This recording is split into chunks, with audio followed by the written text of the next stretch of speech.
This is a letter to the masses. It is addressed to whom it may concern. I personally believe that this concerns everybody, old, young, black, white, Puerto Rican, Jewish. It doesn't matter where you're from or what you do. This will concern you in the long run. That's why I believe it was called a letter to the masses. As was once written in the Book of Rules, he who follows the leaders may not get there first, but they arrive there nonetheless. Why doesn't it just say, be the leader, get there first? Because that is what I would say. You see, today's leaders were chosen yesterday, and tomorrow's leaders are being chosen today. At this particular moment in time, the apathetic majority of the American youth of today is being subliminally convinced who the leaders of tomorrow should be. And who do you think is convincing them? The underhanded and deceptive American establishment, the leaders of today. The ones who are subtly influencing the public to dress alike, work certain types of jobs, and follow infinite guidelines in order to think alike. In this respect, these blind faith followers are only alike in the fact that they do not think at all, but they let the establishment do this little task for them. As for myself, I am a leader, self-appointed and as stubborn as a mule from hell. I know where I'm going, and no one had to tell me how to get there. I'm a musician and lyricist with a lot left to do and a whole lot left to say. I went to a public high school, and I was asked to leave by the administration. I left, and 6 months later was informed they had a plaque for me, in recognition of outstanding academic achievement as acknowledged by the National Merit Scholarship Corporation. So I am now officially a commended scholar high school dropout, and I have direction.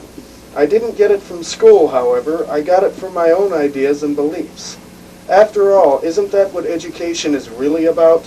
I always thought that education essentially meant learning, not just about what happened years ago, but what has yet to happen in the years to come. Not just about other people and their ideas, but about myself and my own ideas. Education is growth, but it is useless and dangerous if it is designed to help you grow into someone other than yourself. The key to education is exposure and discovery. Exposure to the ideas, both new and old, common and uncommon. After all, it takes common sense to have common knowledge and common ideas, but it takes something more for something better. As for discovery, most important is discovering what constitutes right and wrong to the individual based on their own exposure.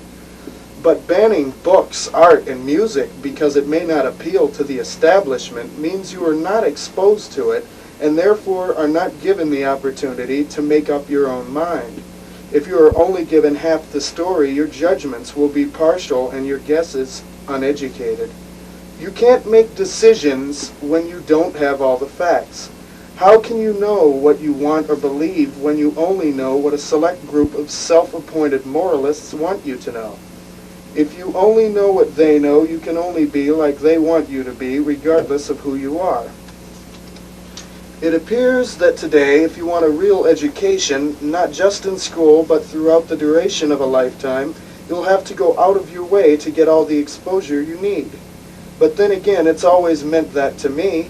After all, if you're not willing to go out of your way to get something, then you don't really want it, do you? Well, I'm going out of my way to get a true democracy. But I'm comfortable with the route I'm taking and the things I'm doing to get it. I guess it isn't as out of the way as it seemed to be. Maybe that's because I believe it's worth any amount of effort, and that means all of mine. If you are interested in your own education and the education of others, then you are consequently interested in the democratic process and the yielded product after it is utilized. From an educated democratic society, you can only produce educated leaders. Welcome to the experience, and may tomorrow's leaders be the product of education in action and not a stagnant, ominous grand apathy. Signed by an anonymous 18-year-old American. I'm Graham Redman.